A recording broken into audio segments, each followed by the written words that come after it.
យុវជនមួយក្រុមដែលមានគ្នា3នាក់ពួកគេបានរៀបចំផែនការដើម្បីនឹងប្លន់លឺនៅក្នុងផ្ទះរបស់បុរសពិការភ្នែកម្នាក់ប៉ុន្តែចុងក្រោយបែរជាមានហេតុការណ៍មិននឹកស្មានដល់ចង់ដឹងថាតើមានរឿងអ្វីកើតឡើងចំពោះពួកគេទាំង3នាក់ហើយតើពួកគេទាំង3នាក់អាចប្លន់លុយពីបុរសពិការភ្នែកម្នាក់នោះបានដែរឬក៏អត់ដូច្នេះសូមតាមដានការសម្រាយរឿងមួយនេះទាំងអស់គ្នាចាប់ផ្ដើមនៃសាច់រឿងពួកយើងក៏បានឃើញមានមនុស្ស3នាក់ដែលពួកគេកំពុងតែជើលួចរបស់របរដែលនៅក្នុងផ្ទះដែលគេបោះបង់ចោលស្ថិតនៅក្នុងទីក្រុង Detroit ដែលម្នាក់ស្រីនេះមានឈ្មោះថា Rocky ម្នាក់ប្រុសនេះវិញគាត់មានឈ្មោះថា Alex ចំណែកឯម្នាក់ប្រុសចុងក្រោយគេនេះវិញគាត់មានឈ្មោះថា Manny ហើយមូលហេតុដែលពួកគេទាំង3នាក់ប្រកបមុខរបរមួយនេះគឺដោយសារតែកត្តាជីវភាពនឹងឯងប៉ុន្តែពួកគេមិនសូវជាមានជំនាញប្រមាណនោះទេបើយើងនិយាយអំពី Rocky នេះបានស្នាក់នៅជាមួយនឹងឪពុកដែលប្រើអំពើហិង្សាហើយនឹងម្ដាយដែលគាត់ងៀនស្រាជាប្រចាំ Rocky នេះតែងតែគិតចង់ចាក់ចេញពីទីក្រុង Detroit និងចាប់ផ្ដើមជីវិតជាថ្មីនៅឯរដ្ឋ California ដែលជាកន្លែងដែលនាងជឿថាអាចចិញ្ចឹមប្អូនស្រីតូចរបស់នាងឲ្យរស់នៅបានដោយយ៉ាងងាយស្រួលក្រឡេកមកមើល Alex វិញម្ដងគាត់មានឪពុកដែលជាអ្នកធ្វើការនៅក្នុងក្រុមហ៊ុនបច្ចេកវិទ្យា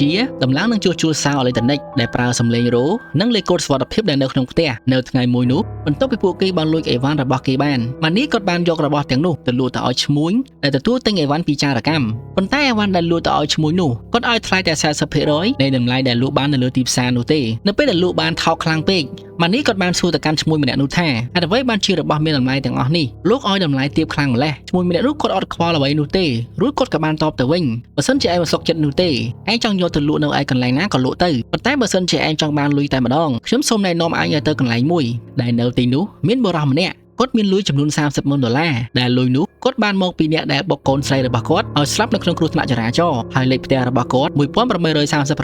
ថិតនៅលើផ្លូវ Buena Vista គ្រាន់តែបានលើដំណឹងមួយនោះភ្លាមម៉ានីគាត់ក៏បានយករឿងទាំងអស់នោះមកប្រាប់ពួកគេទាំងពីរនាក់នេះថាគាត់មានបំណងចង់ទៅប្លន់យកលុយនៅផ្ទះរបស់បុរសម្នាក់នោះអ្វីដែលសំខាន់ទៀតនោះប្រព័ន្ធសុវត្ថិភាពដែលនៅក្នុងផ្ទះមួយនោះគឺជាបច្ចេកវិទ្យាក្រុមហ៊ុនរបស់ឪពុក Alex គាត់គឺជាអ្នកធ្វើឲ្យបុរសម្នាក់នោះគាត់គឺជាអតីតកងយោធាដែលស្នាក់នៅក្នុងផ្ទះតែម្នាក់ឯងនោះទេគាត់គ្មានគ្រួសារនៅជាមួយនឹងគាត់ទេនៅពេលនោះ Alex គាត់ក៏បានតបទៅវិញនេះគឺជាទីក្រុងដែលគ្មានមនុស្សរស់នៅវាមើលទៅដូចជាកន្លែងចាក់សម្រាមអញ្ចឹងនិយាយជារួម Alex គាត់ស្ទាក់ស្ទើរនៅក្នុងផែនការមួយនេះពីព្រោះគាត់បានគិតថាបើសិនជាគាត់បានធ្វើរឿងបែបនេះប៉ូលីសនឹងដេញតាមចាប់ពួកគេឲ្យចូលទៅក្នុងគុកយ៉ាងហោចណាស់ក៏10ឆ្នាំដែរម៉ានីគាត់នៅតែបញ្ចុះបញ្ចូលឲ្យពួកគេធ្វើរឿងមួយនេះជាមួយនឹងគាត់ចំណែកឯ Rocky នាងក៏បានប្រាប់ទៅកាន់ Alex ថាបើសិនជាពួកយើងធ្វើរឿងមួយហ្នឹងបានសម្រេចវិញនោះពួកយើងនឹងមិនធ្វើរឿងហ្នឹងម្ដងទៀតនោះទេបើទោះបីជាមានការនិយាយពី Manny ហើយនឹង Rocky យ៉ាងណាក៏ដោយក៏ Alex នៅតែមិនចូលរួមហើយនឹងការប្លន់ជាមួយនឹងពួកគេទាំងពីរនាក់នោះដែរនៅក្នុងថ្ងៃនោះ Rocky នាងក៏បានផ្ញើសារមកកាន់ Alex ថាខ្ញុំត្រូវតែយកប្អូនស្រីរបស់ខ្ញុំឲ្យនាងចាក់ចេញពីទីនេះដូច្នេះសូមធ្វើរឿងមួយនេះជាមួយនឹងពួកយើងមកក្រោយពីបានមើលសារនោះរួច Alex គាត់បានទាញកុំព្យូទ័រមកឆែកអាសយដ្ឋានរបស់បុរសម្នាក់នោះហើយគាត់ក៏បានដឹងថាបុរសម្នាក់នោះគាត់ពិការភ្នែកនោះទេ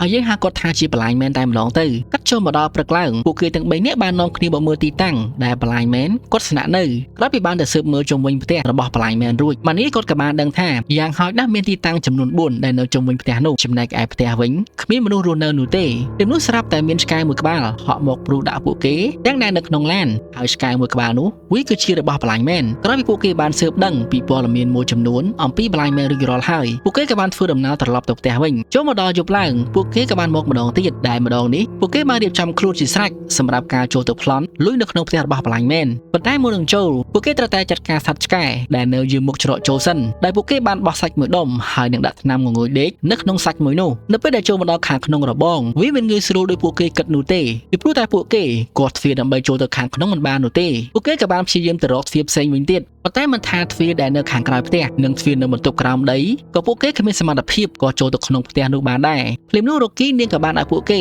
ទៅវាយបងអូជំនួសវិញដើម្បីឲ្យនាងចូលទៅខាងក្នុងផ្ទះរួចបើកទ្វារឲ្យពួកគេទាំងពីរនាក់ចូលមកខាងក្នុងវិញហើយនៅទីបំផុតគំនិតរបស់ Rocky វាពិតជាបានផលមែននៅពេលដែលពួកគេបានចូលទៅដល់ខាងក្នុងផ្ទះអ្វីដែលពួកគេធ្វើមុនគេនោះគឺដោះស្បែកជើងទុកដើម្បីកុំឲ្យដើរទៅវាមានសម្លេងរំខានបន្ទាប់មកម៉ានីគាត់បានឡើងទៅជាន់ខាងលើនៅពេលនោះគាត់បានរកឃើញបន្ទប់ដេករបស់បលាញមែនម៉ានីបានយកម្សៅសណ្ដំទៅលាយជាមួយនឹងទឹករីឯបលាញមែនគាត់ក៏បានងើបឡើងភ្លាមៗតែម្ដងម៉ានីគ្រាន់តែបានឃើញអញ្ចឹងសូម្បីតែដង្ហើមក៏គាត់លែងហ៊ានដកដែរតែជាសំណាងល្អវិញបលាញមែនក៏គ្រាន់តែងើបមកបិទទូរទស្សន៍តែប៉ុណ្ណោះម៉ានីគាត់ក៏បានបន្តបេសកកម្មរបស់គាត់ដែលគាត់បានយកបញ្ជូលទៅចាក់ដបទឹកដើម្បីឲ្យផ្សែងសណ្ដំហុយពេញបន្ទប់របស់បលាញមែនចុះមកដល់ខាងក្រោមភ្លាមម៉ានីបានប្រាប់ពួកគេដែលនៅខាងក្រោមថាគ្រប់យ៉ាងវាត្រូវបានចាត់ការរួចរាល់ហើយបុរសពិការភ្នែកនោះគ្មានថ្ងៃនឹងងើបឡើងមកវិញនោះទេឌីស្អាតតែម្ដង Rocky នាងក៏បានបង្ហាញបន្ទប់មួយដែលនាងសង្ស័យថាវាអាចមានលុយនៅក្នុងបន្ទប់មួយនោះម៉ានីគាត់បានប្រើដៃកោះដើម្បីនឹងកោះសោដែលនៅជាប់ទ្វារនោះបើទោះបីជាគាត់ខំប្រឹងយ៉ាងណាក៏ដោយក៏គាត់នៅតែមិនអាច បំបាក់សោនោះបានដែរជាជំរឿចុងក្រោយគាត់ក៏បានយកកំភ្លើងមកបាញ់ដើម្បីឲ្យសោមនុស្សវាបាក់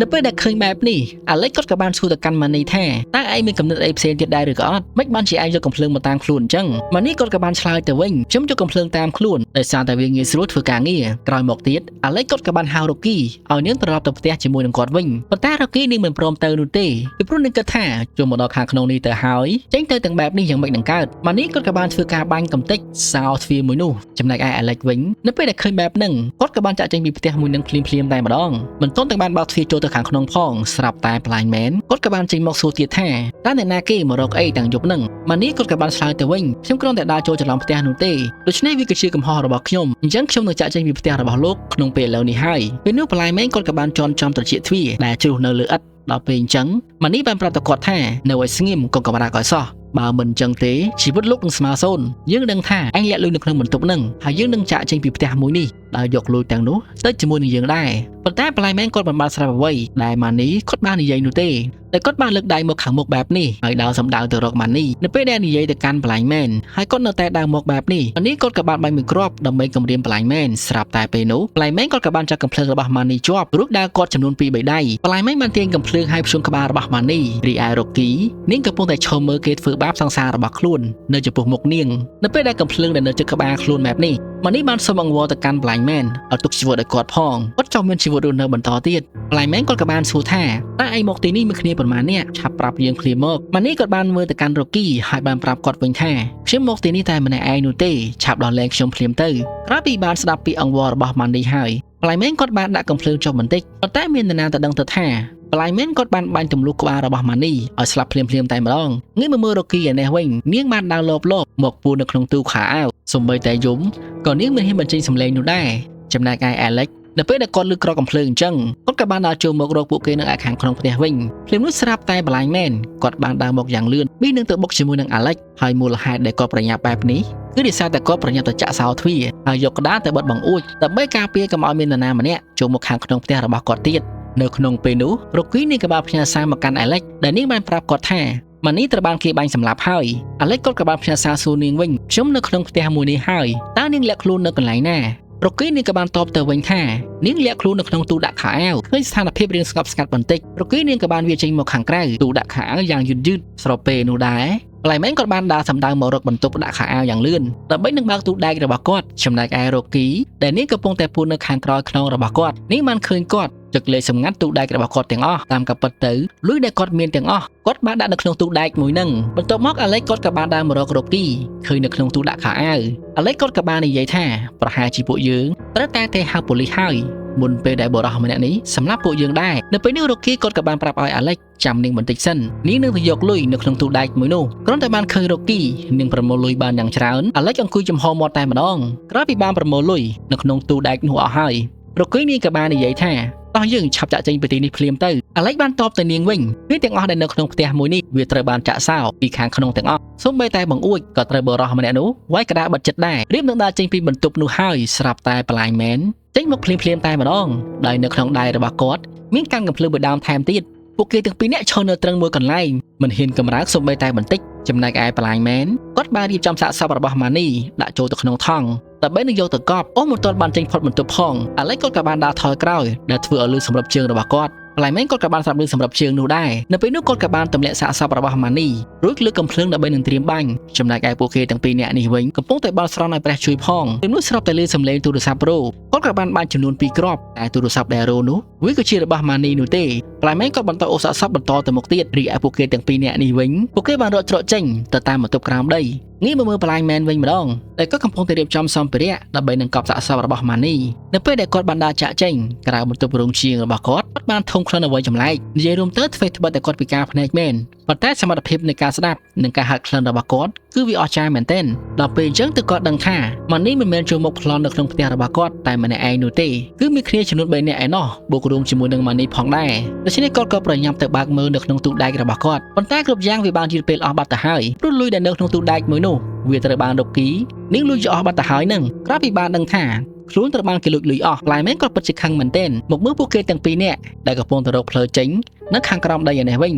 កំពុងតែរកច្រកចេញនឹងស្រាប់តែមានស្ត្រីម្នាក់ហប់មករកពួកគេទាំងពីរនាក់ ហើយស្ត្រីម្នាក់នោះនាងត្រូវបានគេចងចោទជាមួយនឹងកណ្ដឹងសម្លេងកណ្ដឹងនោះវាក៏បានលឺទៅដល់បលាយមែនស្ត្រីម្នាក់នោះបានអង្វរឲ្យពួកគេទាំងពីរនាក់ជួយយកនាងចេញពីទីនេះផងប៉ុន្តែអាឡិចបានប្រាប់រ៉ូគីថាពួកយើងទាំងពីរនាក់គួរតែប្រញាប់ចាក់ចេញពីទីនេះភ្លាមទៅរៀបនឹងដើរចេញពីនាងទៅហើយភ្លាមនោះស្ត្រីម្នាក់នោះនាងបានឲ្យកាសែតមកឲ្យរ៉ូគីមើលក្រោយមកនាងក៏បានដឹងថាតាមការពិតទៅនាងគឺជាអ្នកបើកឡានបុកកូនស្រីរបស់បលាយមែនហើយមូលហេតុដែលគាត់ចាប់នាងមកឃុំនៅក្នុងបន្ទប់ក្រោមដីបែបនេះគឺដោយសារតែច្បាប់បានលើកលែងទោសទៅឲ្យនាងដូច្នេះគាត់បានចាប់នាងមកទីនេះដើម្បីជំនួសឲ្យកូនស្រីរបស់គាត់ក្រោយពីបានដឹងរឿងទាំងអស់នោះហើយរ៉ូគីនឹងបដិញ្ញាចិត្តថានឹងត្រូវយកនាងចាក់ចេញពីទីនេះឲ្យតតែបានគ្រាន់តែបានស្ដាប់ឮរ៉ូគីនាងនិយាយបែបនោះអាឡិចគាត់បានឆ្លើយបដិសេធភ្លាមៗតែម្ដងយើងនាំនាងចាក់ចេញពីទីនេះមិនបាននោះទេយើងគ្មានពេលវេលានោះទេឆាប់ចាក់ចេញពីទីនេះភ្លាមទៅពួកយើងនឹងទៅហៅប៉ូលីសឲ្យពួកគេមកឆែកឆេរមើលនៅក្នុងផ្ទះមួយនេះទៅស្ត្រីម្នាក់នោះនាងក៏បានចង្អុលទូដែកដែលនៅក្បែរនោះហើយនាងក៏បានប្រាប់ទៀតថានៅក្នុងទូដែកនឹងសារដែលអាចឲ្យពួកគេចាក់ចេញពីបន្ទប់ក្រោមដីនេះបា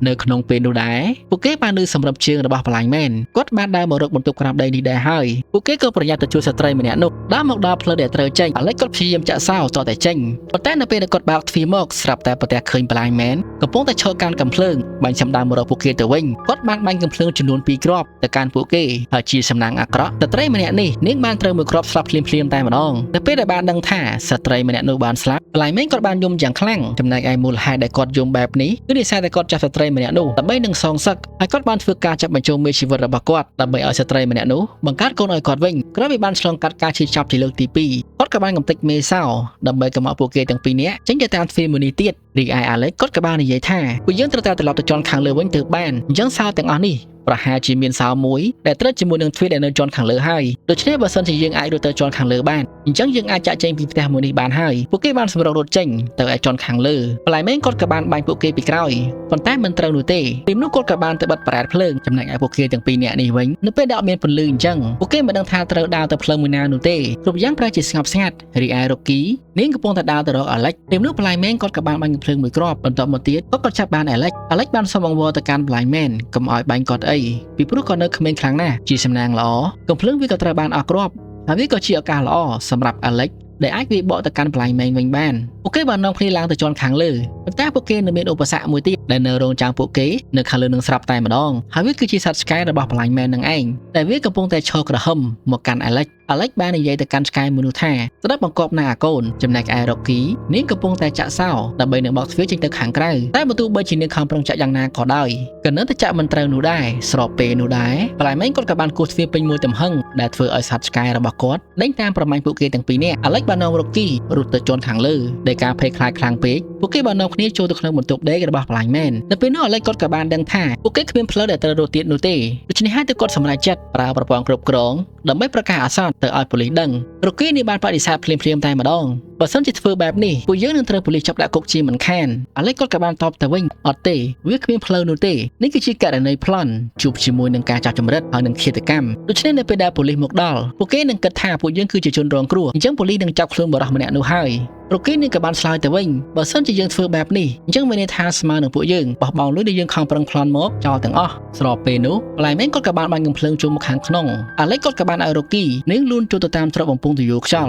់ទុកឲ្យគាត់នៅទទួលជាមួយនឹងបរិសម្នាក់នោះបានហើយអាឡិចគាត់ខំប្រឹងទប់ទ្វារមិនឲ្យបលាយមែនគាត់អាចទម្លុះចូលមកខាងក្នុងនោះបានទេប៉ុន្តែកម្លាំងរបស់អាឡិចមិនអាចតស៊ូយកឈ្នះបលាយមែនបាននោះទេអាឡិចគាត់ក៏ត្រូវបានឆ្កែរបស់បលាយមែនខំឲ្យធ្លាក់ពីលើផ្ទះទៅទើនៅលើកញ្ចក់មកមើលរ៉ូគីឯនេះវិញនាងកំពុងតែព្យាយាមលូនទៅតាមបំពង់ខ្យល់ដើម្បីនឹងចាក់ចេញទៅឯខាងក្រៅមិនទាន់បានចាក់ចេញទៅខាងក្រៅផងនាងក៏ត្រូវបានឆ្កែរបស់បលាយមែនដេញតាមខំនាងបើយើងក៏លេចមកមើលអាឡិចដែលកំពុងតែទើនៅលើកញ្ចក់ឯនេះវិញតែនៅពេលនេះបលាយមែនគាត់ក៏បានបាញ់កញ្ចក់មួយនោះឲ្យធ្លាក់បែកដើម្បីឲ្យអាឡិចគាត់ធ្លាក់ចុះមកខាងក្រោមដែរអាឡិចគាត់ក៏បានក្រោកឡើងទាំងភាពឈឺចាប់ពេលនោះគាត់ក៏បានប្រញាប់ទៅចុចប្រព័ន្ធប្រកាសអាសន្នបលាយមែនគាត់ក៏បានមកទាន់ពេលនោះអាឡិចគាត់ក៏បានរត់ទៅពួនក្រោយមកគាត់ក៏បានលួចវាប្រហារទៅកាន់បលាយមែនប៉ុន្តែសមត្ថភាពរបស់គាត់មិនអាចយកឈ្នះទៅលើបលាយមែនបាននោះទេអាឡិចត្រូវបានបលាយមែនចាប់វាយស្ទើរស្លាប់ស្ទើររស់បើទោះបីជាយ៉ាងណាអាឡិចនៅតែអាចវាយបកទៅកាន់បលាយមែនវិញបានភ្លាមនោះអាឡិចបានទៅប៉ះជាមួយនឹងធុងទឹកក្តៅដែលបង្កទៅជាសម្លេងអាឡិចវាទៅយឺតដើម្បីទៅយកកាំភ្លើងបលាយមែនគាត់ប្រញាប់ទៅបិទម៉ាស៊ីនទឹកក្តៅ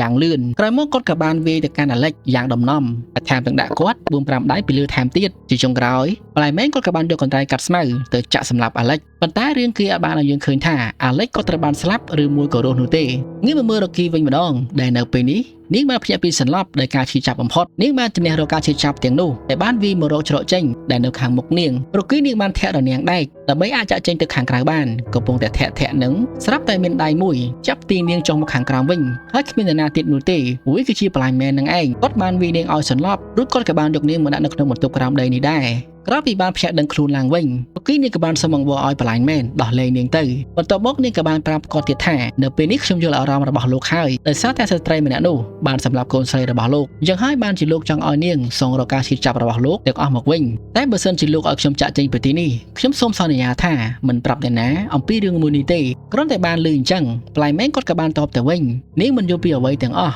មានតែអ្នកជាឪពុកម្ដាយជនរងគ្រោះនោះទេទើបយល់អារម្មណ៍មួយនេះស្ត្រីម្នាក់នោះនាងគួរតែចូលទៅក្នុងគុកប៉ុន្តែដោយសារតែនាងជាអ្នកមានទើបគ្មាននរណាម្នាក់ហ៊ានចាប់នាងដាក់ទៅក្នុងគុកនោះទេរគីនាងក៏បានតបទៅវិញបើទោះបីជាលោកខំប្រឹងយ៉ាងណាក៏ដោយក៏កូនស្រីរបស់លោកនាងមិនអាចរស់ឡើងវិញបាននោះទេបលាញ់មែនបានតបទៅនាងវិញវាមិនមែនជាការពិតនោះទេនាងបានធ្វើឲ្យកូនស្រីរបស់ខ្ញុំត្រូវបានចាក់ចេញឆ្ងាយពីជីវិតរបស់ខ្ញុំដូច្នេះហើយបានជាខ្ញុំគិតថាឲ្យនាងផ្ដល់កំណត់ដែលមានសាច់ឈាមជាកូនរបស់ខ្ញុំប៉ុន្តែឥឡូវនេះគ្រប់យ៉ាងវាត្រូវបានរលាយបាត់អស់ទៅហើយដោយសារតែពួកឯងចូលមកលួចលួយនៅក្នុងផ្ទះរបស់ខ្ញុំអញ្ចឹងរឿងទាំងអស់ហ្នឹងនាងត្រូវតែទទួលខុសត្រូវងាកមកមើលអាលិចវិញម្ដងគាត់មិនទាន់ស្លាប់នៅឡើយនោះទេដោយសារតែគាត់បានយកសាកសពរបស់ម៉ានីមកពាំងខ្លួនរបស់គាត់ក្រោយមកទៀតគាត់ក៏ត្រូវបានឆ្កែរបស់បលាញ់មែនដេញតាមវាប្រហារពេលនេះអាលិចគាត់បានប្រើល្បិចឲ្យឆ្កែចូលទៅក្នុងបន្ទប់រួចគាត់ក៏បានបិទទ្វារអាលិចគាត់បន្តដល់ស្វែងរករ៉ូគីនៅឯបន្ទប់ក្រោមដីរីឯបលាញ់មែនគាត់បានទាញរ៉ូគីឡើងទៅខាងលើចំណែកឯរ៉ូគីនាងកំពុងតែឆ្ងល់ថាតើលោកកំពុងតែធ្វើអ្វីជាមួយនឹងខ្ញុំបលាញ់មែនគាត់ក៏បានតបទៅវិញ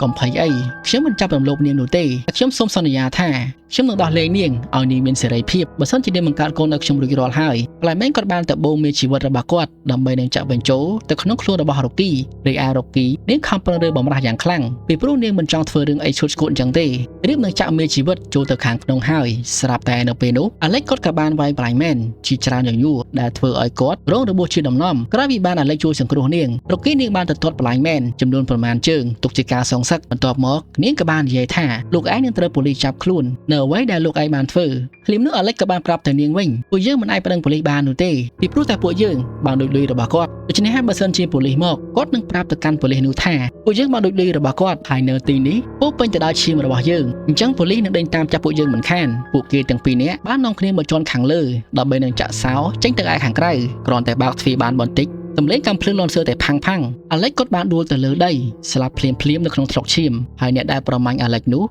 វាគឺជាបលាញ់មែនចំណែកឯរ៉ូគីនាងបានបើកទ្វាររត់ចេញពីផ្ទះមួយនោះទាំងភាពឈឺចាប់ប៉ុន្តែរឿងវាមិនទាន់បញ្ចប់នៅត្រឹមនឹងនោះទេនៅពេលនោះឆ្កែរបស់បលាញ់មែនក៏ដេញតាមប្រហាររ៉ូគីនៅពេលដែលឃើញបែបនោះនាងរត់សម្ដៅទៅរកឡានរបស់នាងយ៉ាងលឿនរៀបនឹងបើកទ្វារចូលទៅខាងក្នុងហើយពេលនោះឆ្កែវាក៏បានមកហក់កន្ទ្រប់នាងក្រោយមកទៀតដោយការតស៊ូរបស់រ៉ូគីនាងក៏បានចូលទៅខាងក្នុងឡានបានសម្រេចប៉ុន្តែក្រឡេកមកមើលខាងក្រៅនាងក៏បានធ្វើឲ្យជ្រុះកាបូបលុយចំណែកឯសោឡានវិញវាក៏គ្មាននៅក្នុងឡាននោះដែររ៉ូគីនាងក៏បានប្រើល្បិចដើម្បីបញ្ឆោតសត្វឆ្កែឲ្យចូលទៅខាងក្នុងឡាននៅពេលដែលសត្វឆ្កែចូលអន្ទាក់របស់នាងហើយរ៉ូគីនាងក៏បានបិទទ្វារដោយទុកឲ្យសត្វឆ្កែនៅខាងក្នុងឡានតែម្នាក់ឯងរ៉ូគីនាងបានក្រោកឡើងហើយកាន់កាបូបលុយរបស់នាងបំរុងនឹងទៅផ្ទះប៉ុន្តែស្រាប់តែពេលនោះបលាញ់មែនគាត់ក៏បានមកដល់ហើយចាប់ទីសក់របស់នាងទៅក្រោយបន្ទាប់មកគាត់ក៏បានវាយនាងប៉ុន្មានដៃទុកជាការប្រមានគ្រប់យ៉ាងប្រែទៅជាស្ងប់ស្ងាត់ជីវិតរបស់រ៉ូគីនៅពេលនេះដូចជាត្រូវបានធ្លាក់នៅរួមម្ដងទៀតអញ្ចឹងបលាញ់មែនបានយកនាងដាក់នៅក្នុងបន្ទប់ជាមួយនឹងអាលិចគ្រាន់តែបានឃើញអាលិចភ្លាមនាងក៏បានធ្វើការសុំទោសទៅកាន់គាត់ស្ថិតនៅក្នុងភាពអស់សង្ឃឹមនាងក៏បានមើលទៅសត្វមមាញដែលកំពុងតែវានៅលើដៃរបស់នាងរួចវាក៏បានហើរបាត់ទៅស្របពេលនោះដែរនាងក៏បានឃើញតែលេខបញ្ជីប្រព័ន្ធប្រកាសអាសន្ន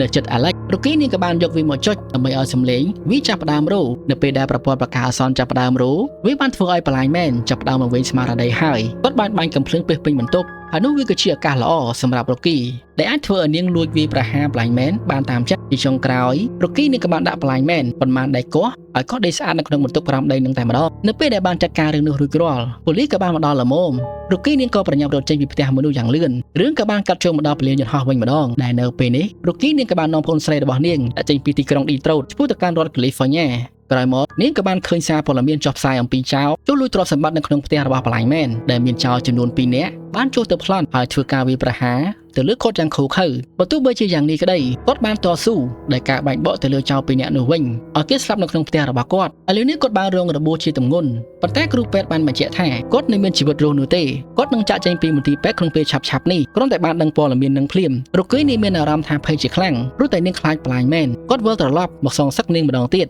ហើយរឿងរបស់យើងក៏ត្រូវបានបញ្ចប់តែត្រឹមនេះអរគុណច្រើនសម្រាប់ការទស្សនាជួបគ្នានៅវីដេអូក្រោយទៀត